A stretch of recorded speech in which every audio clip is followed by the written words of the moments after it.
in the sport development area in Sport Wellington, but at the moment we've all been redeployed into different areas, and we're part of what we call the Priority Response Support Group, and joined by my colleague Tim Mannix today.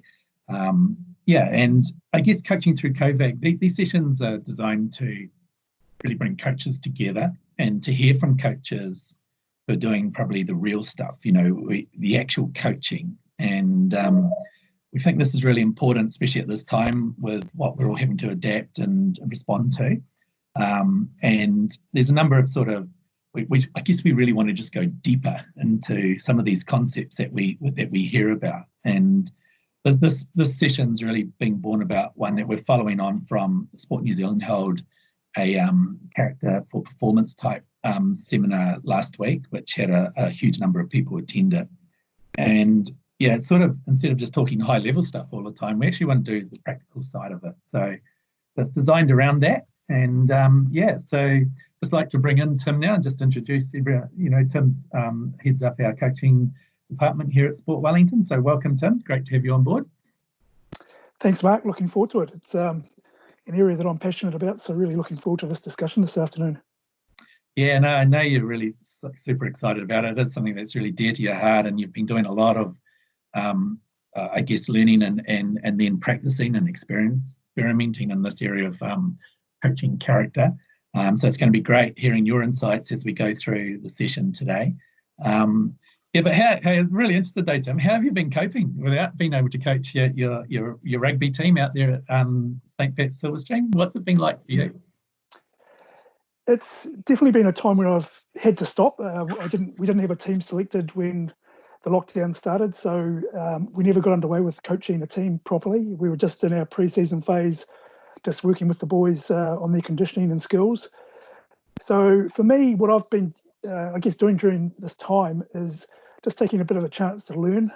So I've been jumping on a few different coaching webinars and been just, I guess, trying to grow my knowledge in a few different areas that I'm passionate about. And the other thing I've been doing is just, I guess, doing a little bit of planning. So, and looking at the different scenarios that may sort of play out when we do get back in front of the boys with our teams. And so just been doing a little bit of planning in that area. So that's for me been my time during lockdown. Yeah, and it's been hard for you though. I know you've done a lot of work in the background leading into the season, and I guess that's one of the key things that we really all having to do is to adapt and just keep moving forward and making the most of what we can through these sort of situations. So yeah, that's good. As we said, Tim, we're sort of following on from the session that Sport New Zealand had and giving real examples.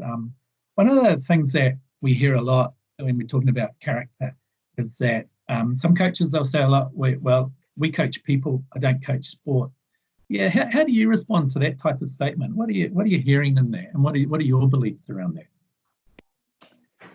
Yeah, I heard that statement a number of years ago, and as a younger coach, it really made me think a little bit more around my role as a coach. So clearly I've got a sport that I'm coaching, but the key thing to perhaps consider and for me to think about when I think about that statement is I'm coaching people first, and I guess getting to know them, getting to understand perhaps why they're there in front of me, why they want to play sport is a good thing for me to start with, because that way I can shape my coaching to what it is that they're there for. So that's a real key thing, I think, for me, that I've perhaps adjusted with my thinking a little bit. I'm not just coaching, in my case, rugby. I'm actually coaching the people in front of me, and so it's really important for me to understand who they are and why they're there. Yeah, and it's an important concept, isn't it, really, about how if you can develop the person and help them understand a little bit about themselves, and then how you can actually bring good beliefs into their mindsets, and I guess those values of themselves, how that leads to performance. And I think that's something that, quite often we can be a little bit interested in the scoreboard, but when we start to look at it from a character perspective, we're actually looking more at, I guess, the ingredients in making up that performance that gets seen on the scoreboard. So it is a different way of looking at it, isn't it, in that sense? And there's just another thing on that. So why do you feel it's really important to coach character today? What's in that for for you?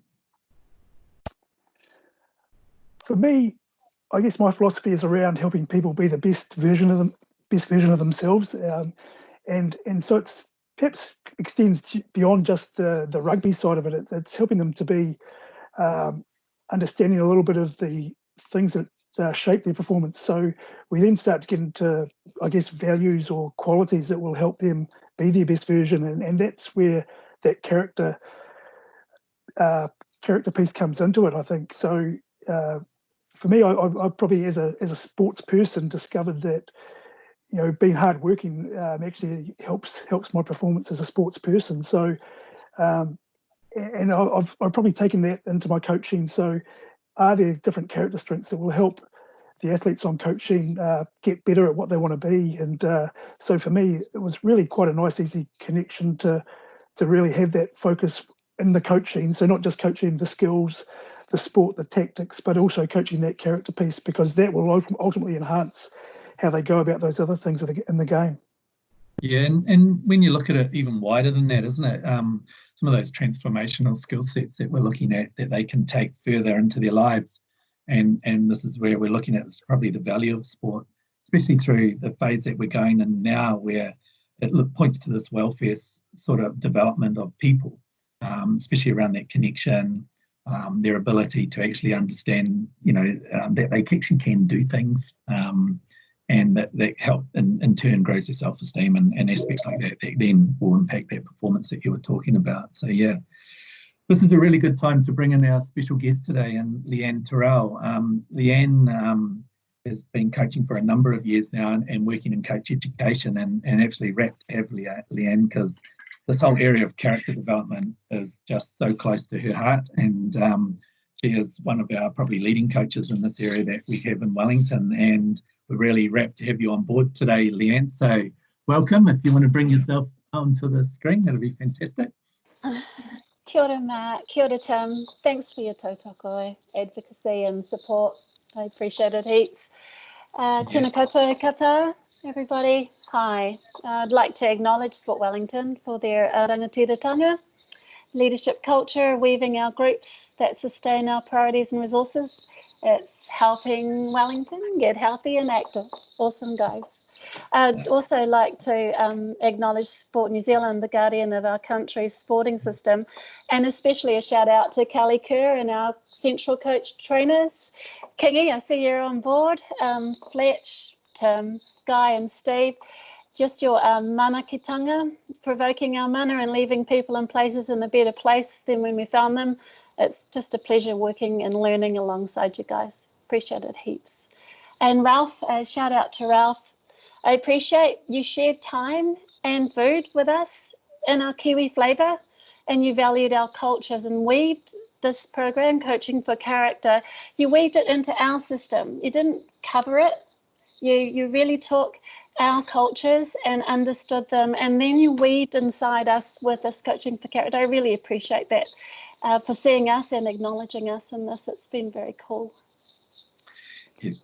Thanks, Lee. And it is an important point, really, is there's so many people involved in this journey that I think New Zealand sport's going through in coaching right now. And I think it is that connection of how people are working together to help each other, just to actually understand things and be the best versions of ourselves, so that we can add something to this thing that sport does do for our society overall, and make New Zealand the place that it is, a great place to live. So yeah, so it's great to have you on board, and your insights are going to be amazing as we go through this today.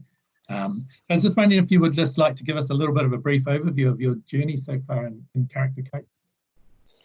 Yeah, well, that's it's been great. It was a real challenge. I won't shy away from that. It was a real challenge at the beginning. I was like, what? How are we going to coach resilience like we coach passing?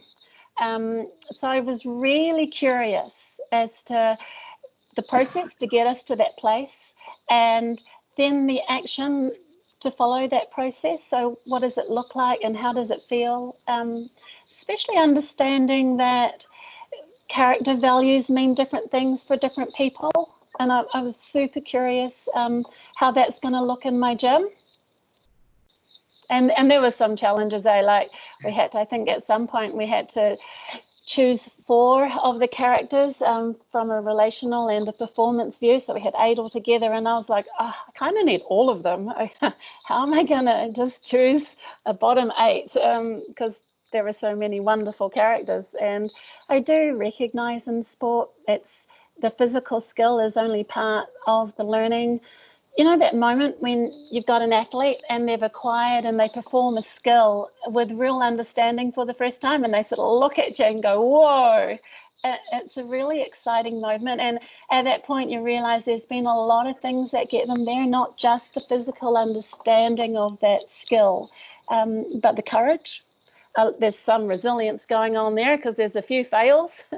and also that tenacity, the focus, and then you realise, okay, actually, there's a whole heap of character stuff that I'm having to share in order to get to this point. So it was really exciting to delve into that and understand it a lot more.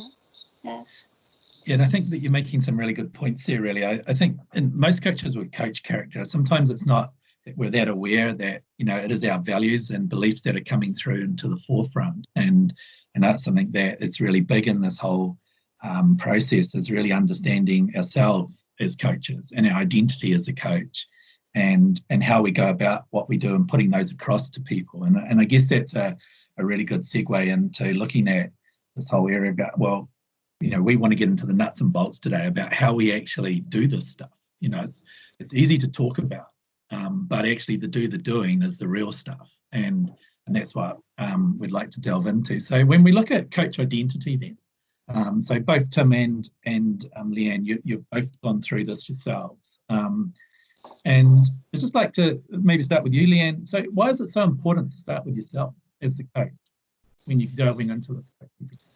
When you, well, in fact, just using that last example, when we're sharing skills with an athlete or a player, they have a lot of understanding or a lot of beliefs about themselves.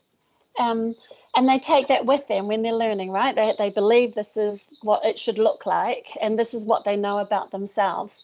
And that made me realize that I have the same. I have a lot of beliefs about myself based on experiences. As you remember, Mark, I had so much self-doubt, and I probably start most places like this. I know certainly when you invited me here, I was like, oh, gee, are you sure? So self-doubt's a real thing. And in fact, Tim's got a copy of my work, but one of the first things I realized I needed to get better at was self-belief.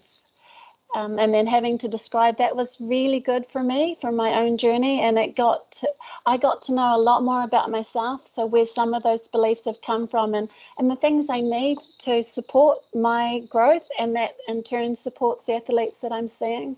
So that's the biggest part of that journey, I think. Yeah, and I think the point you made, if we bring that up, actually, Tim, that'll be really cool to display on the screen some of the beliefs or the identity that Leanne's gone through in this process. And Leanne, just really those, keen Mark? Can. Yep. Thanks, mate. Just really keen to get you just to briefly go through, you know, some of these, but more about the how you went and came to these. Okay, so maybe just pick one or two to give an example. There's some really cool descriptions there. So yeah, it'd be good to hear. So one of the things I talked about was self-belief, and I looked at what that looks like. So the behaviours that I see when someone has got strong belief about what they're doing and how they're doing it. And I came up with, well, confidently sharing, that confidence to share the information because they have knowledge. And I thought, okay, I can get there. I have good knowledge. And then also achieving what you set out to do. So that's where we get into that measures. That's one of the things I was thinking, how do you measure character? What are the things that we can embrace to measure? Am I doing this? Is that happening? And then also share with your athletes, you know, I'm seeing courage. Let's have a look at how we can measure that resilience. How many times are we going to get that ball up? And what are we learning through our fail, because we will fail. That's part of our journey, and that's okay. So what are we learning? And so what measures can we put in place to support them and support me? So it was like the same thing for myself, which how cool is that? I mean, how many times do you get to spend reflecting on your own performances? And having you and Tim there made a big difference because you challenged me, and it was a really good clarity for me to see other perspectives, and then of course encouraged me to get a couple of people to also work alongside me. So that I definitely recommend that, because you have such big belief about yourself.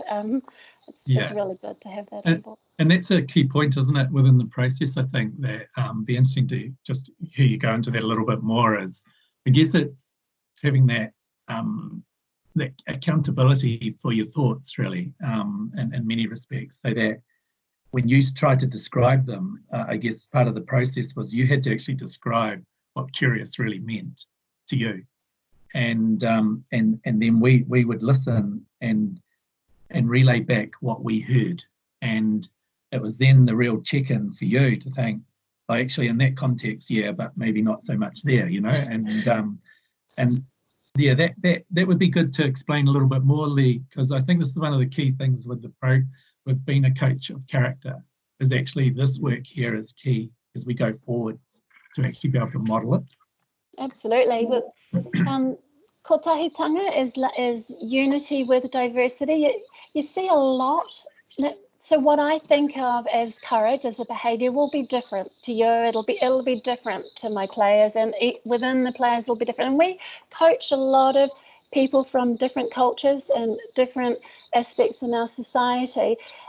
So it was really cool to recognise what it meant to me and not hold those same beliefs of other people. So really going out and being curious, well, what does it look like to you? And that was a big part of our value, working those things out in a small group, because I realised, okay, it's going to look different to everyone. So I really need to get a grade, and it was like Tim was talking about, know the person, and they're going to bring different things in together. You can work at that, kotahitanga is so important for our New Zealand group of community, because we are all so different. And if we can form unity and keep our diversity, it just makes us so much stronger. That's great. Tim, if we bring you in now, if you want to bring up one of your slides around the process of how it looks for you. So do you want to talk a little bit around what this is, the process you went through in coming up with this? So everyone's different. This is the point that Leanne's been making, and Tim touched on it. I think we are all different, that the understanding of what words mean to us is completely different as well. And hence the importance of being able to talk it out, explain it, and be clear is important in this process. So yeah, Tim, if you could share your thoughts. So if people or coaches who are listening can recall, Ralph, he spoke about there are two types of character strengths, and there's the relational character strengths and the performance. So the process I went through is to select 4 of each, and it's quite challenging because you really, I think, as kind of Lee mentioned earlier, is you really want to be complete and all round and embrace all those different character strengths. But caring was one of the strengths I selected, and it's quite easy just to grab that word because it's quite appealing to me. It probably aligns to my coaching philosophy and approach. I really do want to, and my definition there of looking after people, that is really something I want to do as a coach, because I think it was something that was shown to me when I was an athlete, and I really feel that's a really good character strength for a coach to have. And then after I've come up with my definition there, which is in the right-hand corner on the screen there, was trying to put some behaviours, some real actions to that definition. And the 2 that I selected, and I just thought 2 would be enough, is that first thing was around well-being of the players and making sure that they're all okay. And that process involves me, as it mentions there, checking in with how people are going. And so those were the 2 areas that I thought I would focus on as my actions and behaviours that I would really try and bring alive. I've also used an image and given me a little bit of a prompt as well around my character strength of caring. And this character here that's on the screen is Groot.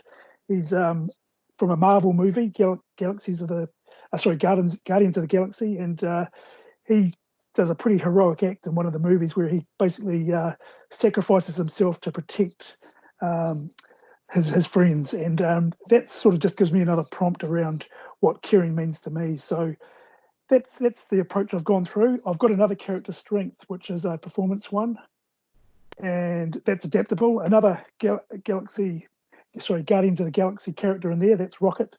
But again, same approach. I've gone through trying to work out what adaptable means to me, and it could be different for each coach, but that's my meaning.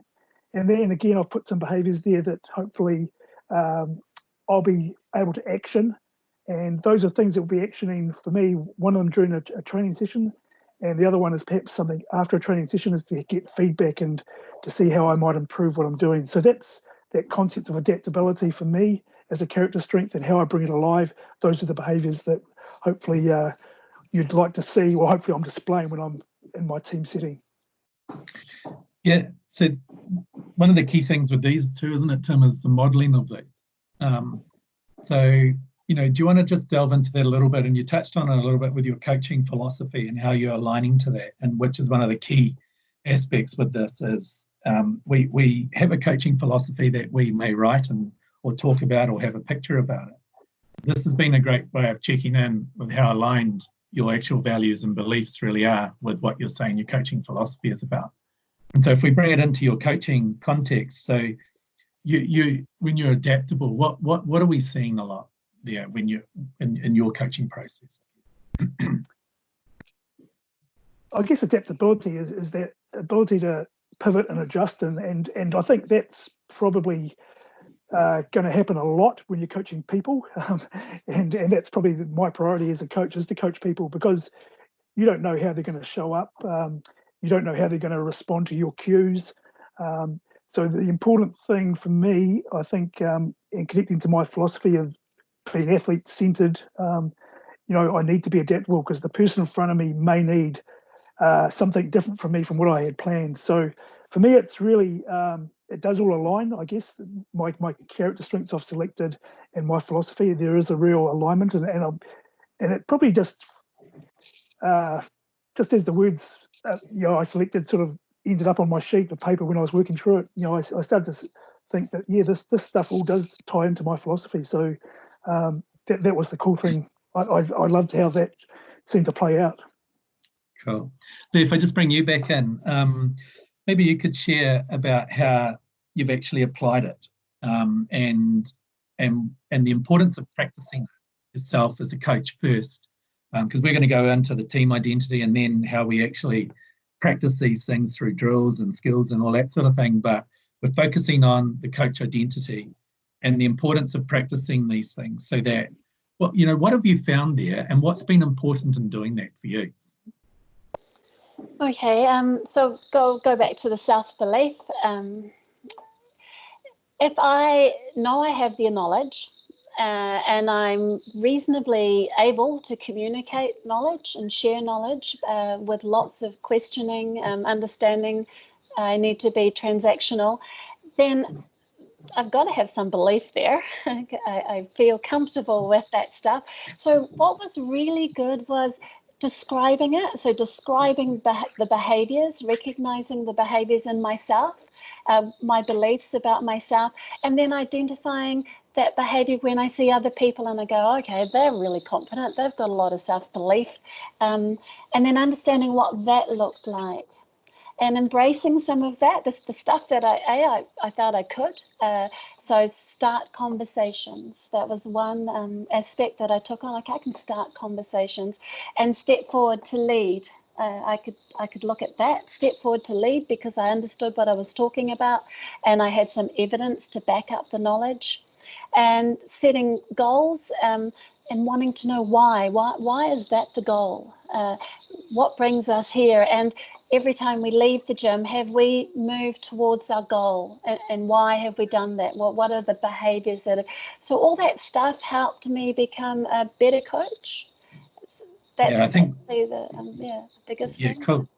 I think that's the one big thing that I take from what I was listening to there, is you actually start to have the ability to recognise behaviours, because it's now become more front of mind in how you're coaching and the impact those behaviours are having on those people that you may be in front of, but also on yourself. Yeah, and you mentioned earlier that your self-confidence, and that's something that all coaches probably at times throughout their careers really suffer from, is their ability to have that belief, well, am I doing things right? Am I doing it to the needs of everybody? But has this been something that you've found that's made that grow for you and giving you that inner confidence? Well, the cool thing about characters, unlike the key principle of motor movement, there's a lot of truth in the key principles for motor movement. There's a lot of truth. With character, there's not. There's a lot of blur because people have different things that they feel attribute to courage. And everybody is right because they're all coming from their own perspectives. So that was really good for me because all of a sudden I thought, well, I can actually be quite confident well, no, not quite. I can be confident with this character that I've described because it's coming from the truth of me. And I've been able to get challenged from peers and from people I have a lot of regard for. So that's been good too. I'm coming to it with some knowledge and I have some proof. So I have some evidence of that knowledge. So yeah, that was a big step for me, and that certainly has helped with my self-belief. Cool. What we'll do now, Tim, if you could just bring up the team identity ones. So Lee will stay with you, and what we'd like to do here is let's have a look at the process you've gone through. So you've understood yourself a lot more now. You understand that your beliefs are yours, and you're not afraid to actually try them out there now, and through practicing things. But now you're going to step in and form a whole lot of your team identity, really.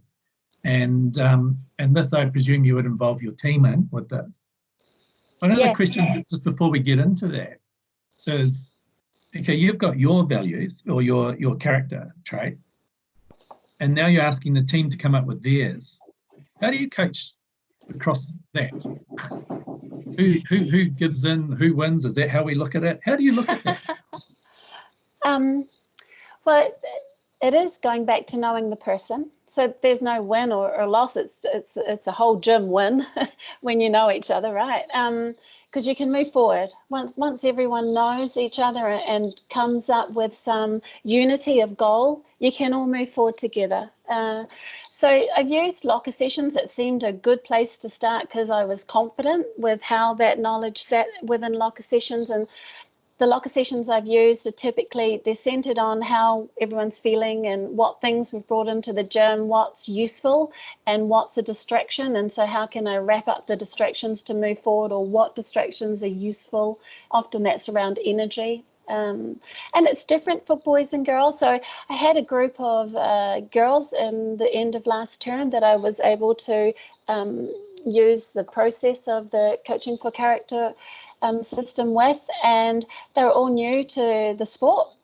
They're young, and it was really interesting. So you'll see the first slide with all the little sticky notes. They were their own words, so the things that they wanted to achieve, some of the things they knew about themselves, some of the ways they were feeling, the things they felt were strengths, some of the things that they wanted to work on. So we used it over a couple of weeks, some of these things to build a picture for themselves. And then we split out into groups in the third locker session, I think it was, to describe in their group and their unit, and sort of narrow it down to achievable chunks, and then how we can measure that in our training. And then it was almost to week 5. Girls are great, they're so good at communicating. They came up with this poster. It was such a joy to walk into the gym, and they're like so excited to share where they've come up with and what it looks like. And they were able to describe what they wanted out of their season. Which was have fun. That was a challenge for me. I'm super competitive. So I was like, okay, how do we do this? And how do I get on board? And so I went to my coach's workbook and I thought, what does that mean? They want to have fun. What are the character strengths I can bring to ensure that's the outcome every time I leave this gym? We're working to that outcome. And I realized competitive and how I've described it was a really easy way to do that, because for me, competitive is about me inspiring success for my athletes, and their success was to have fun. So I can inspire that success for them. And some of the descriptions I used for the competitive was stretching people to explore their learning, giving real transactional learning. So give and take and give and take. It's not a direction, it's sharing knowledge with each other. And celebrating everything we do. So having some real good measures and celebrating every time we had success. And I did discover that the noise often equated to the success in the gym. That was really cool. I added that actually to my coach's workbook, and always just ready to play. They were so keen. I'd walk in and the net was up and they were all dressed and they were ready, and I was like, okay, we're on the right journey. So those locker sessions were really great. And yeah, like I said, the girls were really happy to go away and draw all sorts of pictures and posters. So that was awesome. Fantastic. We'll come back into this a little bit more with you. Tim, I'll just bring you in if you want to bring your diagram up now. And how did you go about just structuring this session that you've got here? So if you want to just describe that a little bit first. So the start of the season for us involves a team day where we just get together and we start to, I guess, look at those end in mind questions. So why are we here together? What do we want to accomplish as a group, and what will we commit to? So we put the boys in small groups, often a good way to get some discussion going rather than big group discussion, and just get them to brainstorm different ideas. And ultimately, the boys, for me, they're well aware of character strengths already, and that might be due to the school. They promote character strengths through the school, and so there's quite an awareness already around it. But the boys end up with a whole lot of different character strengths. We then try and work hard with them to, I guess, come up with the behaviours or actions, and that's the really tough part, I guess, with the boys is trying to get that clarity. They're really good on words. The words probably didn't take us long to land on, because they've probably heard them all before, perhaps from other coaches they've had previously. But then just trying to get that real clarity on the actual behaviours or actions takes a little bit of time. And where we get to, and it took a little bit of time and a few sessions after this team day, but we've ended up with a couple of, I've got a couple of examples from two teams I've coached, and these were the words we had for this particular team: support, team first, attitude, commitment, and humility. And then a more recent one, we started to get into Ralph's idea of two types of character strengths. So this last year's team, and we came up with 3 performance strengths and 3 relational strengths. And with each of those, we've hopefully got what I think are pretty good to then just have, I think, a real way of bringing those actions and behaviours into our team environment, whether it be at training, off the field, or even on game day as well during games. Great. So, we've got these words and we've got them there, but I'm really intrigued to see a little bit more about how you did it. So do you have some key questions that you use, and what does it actually look like when you're getting these people to your athletes to understand, what does resilience mean? Because for every kid it could be different. So what were some of the things you did to actually get to those words and then those descriptions? I really got the boys really to come up with the meanings for those words. I think for me, the coach, my perspective is from a coaching perspective. So I really wanted the team to come up with these words rather than me. So for me, it was just trying to give them the space and time just to try and land on things. And I do think that, and sometimes as coaches, as a coach, I think sometimes I do underestimate what the boys already know, and they do know about these words, I think, already. And so I'm dealing with athletes that are 16, 17, 18 years of age, and I think some of them will have heard these words before. It could be at home, it could be in another sports team, it could be at school. So I think the athletes I'm dealing with already probably had an awareness of some of these words and what they meant. But we wanted to bring it into our setting, into our context. And that's our team environment. So we wanted to make them real for us. And so it's hopefully a chance there that they're able to put it or think about how it will look like in our environment. And hopefully we just allow them to shape it a little bit. And I think the language that's up there, it is generally their words. I've done my best to keep my words and my means, and tried to allow them to really shape it. Just for the quality of the line, yeah, sorry, if someone's just put their headphones on, mate, sometimes that makes that static come up, but that's all good at the moment. Yeah, Leanne, if I could bring you back in for this too, because this is an important piece, is actually how we go about getting to these words, getting to these descriptors. And you've talked a little bit before about the difference between boys and girls. And could you just share some of your ideas about how you've actually got to the point where you can produce a poster like that, and probably getting the athletes to understand what these words are and how they express it themselves? You've shared some really cool scenarios once before. Yeah. Sort of I think Tim's right about the boys. They less on words and conversation, much bigger on action. We developed a couple of we had some drills to give us some learning around our fundamental physical movement, and we chose a couple where, well, one, they were challenged because they wanted to talk about getting their heads down and how that felt, and what are tools they can use to put their head back up. And then I said, have you heard of the word resilience? And we had a discussion about what all that looks like. And we then redeveloped this drill, which is called Warriors. So that was a great term for the boys in terms of resilience, and a little bit of courage there for some of them. And it's a drill that you shoot 30 balls in a very short space of time at one player. And there's a goal that every single ball gets a touch on it. And for any ball that gets a touch on it, all their teammates are there to collect the ball before it hits the floor. And if they're not collecting the ball, they're providing support. So we talked about the language that we would see to help someone get through a tough or a challenging time, what that would sound like on the court and what it looks like. And then it was everyone that wasn't doing the actual job of picking the balls up. It was their job to provide that language and that support.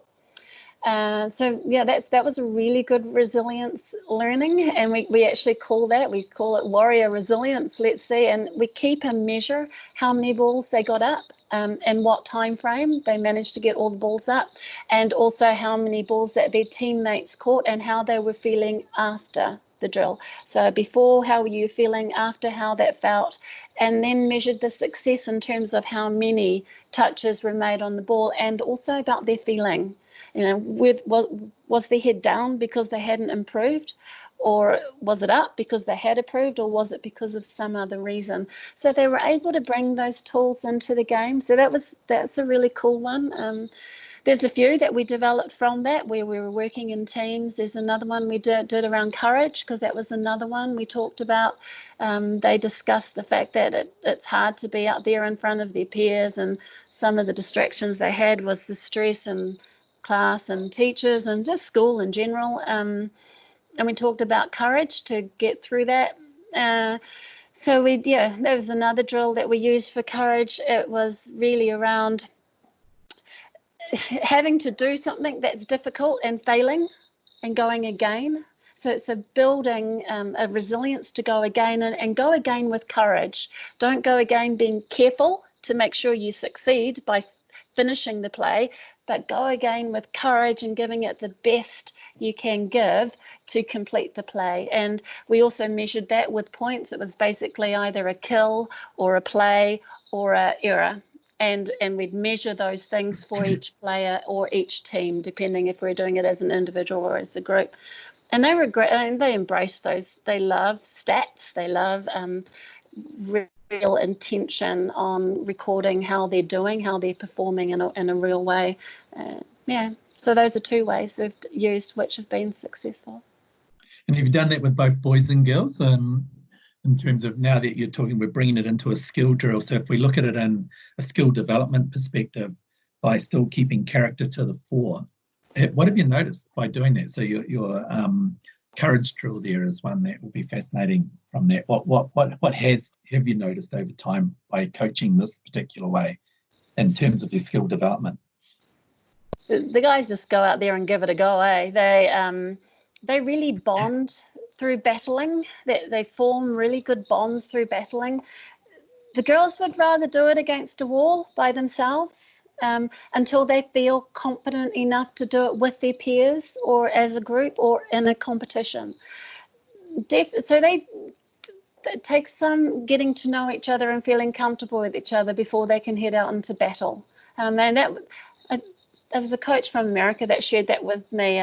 Guys love to, they bond through the battle. Girls have to bond before they battle to really get the most out of their competition. And that does definitely seem to be the way with these both junior teams, both the same year groups, so both novice, and that was really clear to me. So with the girls, they would pick what they wanted to learn in terms of their skill, so their fundamental movement skill, and what the character that they felt they all needed, and they were different. So that was interesting. The boys all sort of collaborated and came up with courage and resilience. The girls didn't. They had different things. So one of the girls wanted to be just more focused. She felt she was distracted too easily. Someone just felt she needed more confidence. She was worried about letting people down. And there are 5, in fact. Sorry, I can't recall them, that of different things for the girls, whereas the boys were able to just come out with 2 for the entire, and there's 18 in the boys group, there's 11 in my girls group, and we had 5. So that was interesting. And for each, we managed to measure them based on what they were trying to find success with. And I think that was important. Certainly it meant something to them. I'm aware of that from the feedback from parents and the school and the kids as well. Yeah, and that's a big point, isn't it? It's this transformational impact that just coaching and helping them do these things and them seeing the actual change in themselves, that then they connect what they've been able to do in a practice field into the competition environment and then ultimately into their life, which is what you just talked about there, where mum and dad can see a change, where school can see a change. And that's the beauty of what we're talking about here with character coaching. The girls, they went into the tournament, first tournament ever. We won 1 game. We won 1 game. We came close a lot of times, but we won. And at the end, a classic quote from a year 9 girl. She goes, "Oh my gosh, we came 17th out of 18th. That was so cool. Imagine what would happen to come first. That would be crazy because I feel so good now." It was the funniest conversation. I had to smile. They were just so happy, and they were so happy to come 17th out of 18 teams, and they really felt they had success. And they even said, "We've achieved it," and they gave big ticks all over their posters that they had up. So, I mean, how cool is that, eh? Yeah, that's so neat, isn't it? It's about what they are seeing for themselves. It's not necessarily the outcome from that scoreboard looking all the time. That doesn't define success. And huge. Different for the boys. They were determined to be in the finals, and they did. They successfully made the finals. But they were much more set on that as an outcome. So again, I think that's probably a difference in some ways. Very determined. Yeah, that's great. Tim, just one from you really, in what you coach rugby, and how you've actually been able to coach character through putting it into a skill drill. What's something that you could offer in there? I'll just try to find the slide, Mark, if I can. Yeah. It seems to have frozen on me. I might just talk to it then.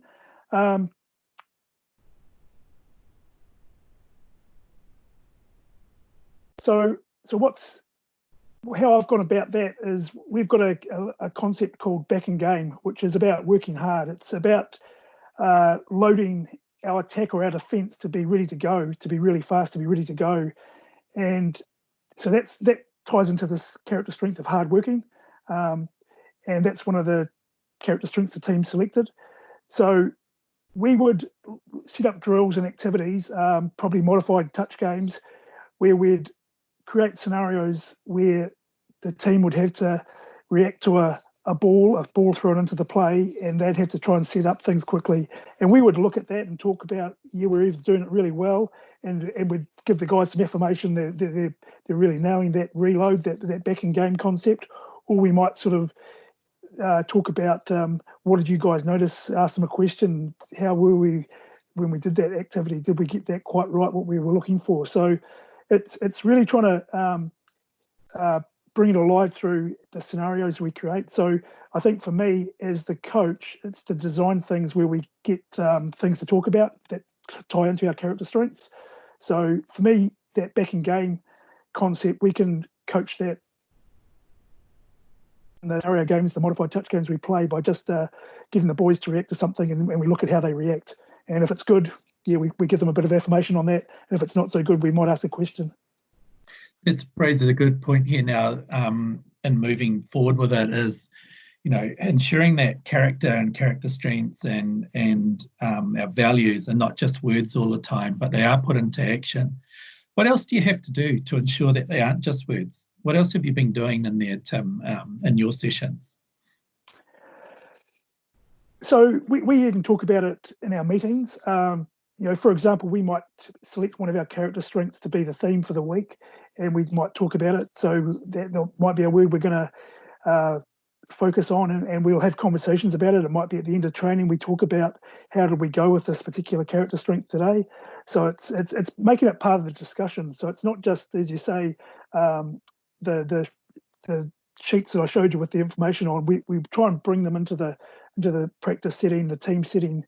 And the other way we've gone about it is to create some awards for guys that are doing it really well. And we have a weekly award that goes out to players, and we try to get the players that are selecting the person to receive the award to tie it into one of our character strengths. So we're actually getting the players to notice who's actually living our character strengths, who's showing the behaviours or actions that we want to see, and then we acknowledge them. And as teams do, it's normally a bit of a mini celebration of a few high fives and what else. So so that's how we're trying to bring it alive and make it part of our everyday, rather than just something that we talk about at our team building day at the start of the year. We want to try and have it all the way through as often as we can, and that's the key to keeping it alive. Yeah, no, it's great to hear, and some great ideas and examples of recognition systems that are built around some of these values and traits that the boys and the girls, and if it is in girls sport, are really wanting to achieve. Yeah. Then have you got something to add into that as well, just the importance of keeping it alive and how you go about that? Yeah, similar to Tim, in fact, we decided for the girls and the boys, we decided on what the team wanted to be known for in their school and in the wider community of their sport. And then, so what behaviours would we see in those teams? And then at the start of every training, they'd put their names up on the board and they'd actually tick. They chose two things, different things. They'd tick whether they felt that they'd had those behaviours through their day. And that was every training. So they really started to become more accountable and aware of their behaviours. The boys are a bit easier. They're at a school with that really look hard at their values, and they've even get reports once a week on how they've done through their schoolwork. And that was one of the things very early on. They said they must get a good report. Their weekly report must have good numbers, and they had to tick, and it was there for all of them to see. So not only were they becoming accountable, but they were being accountable by their teammates. And they agreed. So one of the agreements for the boys is to be there, be on time, and be prepared. That was their whole thing about respect. They had respect was a value, and what that looked like, and they named those behaviours. And for the measurement, they wanted the measurement to be those boys couldn't start the first set of the next competitive game. So that was a challenge for me because I was forever having to reorganise what the team looked like based on their strengths. But that's what they wanted. And you know what? That worked better because it came from them. And they were much better at turning up, I tell you that. They got very quickly became self-accountable from a coach's view, that's a dream, right? When they're doing it themselves. So that was another way to do it, yeah. And the other thing I've used is actually practice in the game. So not in a competitive game, but have a game and set up the scene where you say, okay, it's the quarterfinals of this tournament. And we said at the beginning that part of the reason why we won the last time we played was because of our serving, the strength and the power and the strategy of our serving. So throughout the whole game, that's going to be a consistent theme for us. So we discussed that. Everyone had agreement on it. And they did really well. Well, it was 24-23. I set the scene. It's 24-23 to the other team. Remember, this is the quarterfinal. And we said we would hold ourselves accountable for how we serve. So that was tough. And sometimes they would lose that point. And then we talked about how that felt. What learning did we have? What would we do next time? And make sure there was always opportunity to practice that again, and then keep a tally. So we kept a tally on those points. Look, when it came to quarterfinals and semi-finals and tournament, they'd already been there. That they knew what that looked like. They understood how it felt when they lost and when they won, and they understood the behaviours and the values they needed to help them succeed, and even the ones that weren't serving. So the ones on the bench, they were standing up and they were cheering their teammate on. So a lot of those things became self-fulfilling for the team, and gee, that again, so much easier when you're the coach, when they're doing that themselves. Yeah, it's fantastic insights in there from both of you. I think that whole area around self-responsibility, self-accountability and self-respect too for each other and self in those is massive. And this is the power. And like you said, Lee, in your example there, it's like, I want to get out there myself actually into that. But, actually have lived it before you have to experience it in the real competition. And too often we haven't been there enough sometimes. And that's the beauty of what this stuff's really all about. So, yeah. So that's been fantastic in giving those really real sort of examples, and I hope that's been helpful to the people out there who are listening in at the moment. Just to start to finalise it a little bit, we hear a lot sometimes that people think, this character thing, it's another thing I have to do to coaching. Tim, can you just clear that in your mind as to how you answer that? Yeah, for me, I think it's a chance actually to coach better, because if the team's identity aligns to where they want to go, and I'm certainly an athlete-centered coach, it allows me just to shape where my focus is, where my attention is when it comes to coaching the athletes. So it's not really an add-on as such. It's just helping me coach more effectively. The boys for my team have set how we want to behave, how we want to do things, and then for me it's just checking in with them. How are we going, boys? Are we on track with what we're doing? And it's not really a huge extra bit of work. It's just I guess helping the boys get to where they want to get to, and that's probably the easy thing for me. They want to actually show these character strengths, because they know that they will the character strengths will in action will actually help them be the best that they can be, and that's pretty much what my team has certainly been striving for in the past, is just to be the best version, the best team that they can be as a group. So yeah, not really an extra thing, but rather something that just complements what we do. Great. And Lee, just finally from you on that again, do you see coaching character as an add-on to your coaching, or is it how you coach? Got to be how you coach. If you're expecting behaviours that everyone's described and shared to be happening in the gym, then you got to lead the way. It's tough.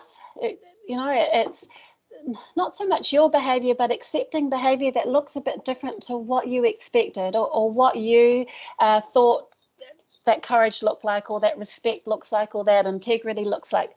So be open to learn and embrace it. That unity and diversity will send the team, all the player and the player along a lot further along the line of power, of empowerment for themselves. Fantastic. And yeah, ultimately it does give you that awesome connection with people, which is obviously what we're all about. And if we've got that, then great things can happen. So hey, thank you very much, Leanne and Tim. It's been really insightful, and to hear just the how to do these things. going forward for people who are listening in, we at Sport Wellington have been doing a lot of pilot work around how we can actually coach coaches into coaching character. And there's lots of cool stuff that we can share. And so if you're interested, do keep in touch with us around these things. And we're only too happy to help you out and share our knowledge. So going forward, everybody, have a fantastic weekend. Enjoy the new freedom that we have as a country, connecting with your family and friends. And I guess, as we would say, play it safe.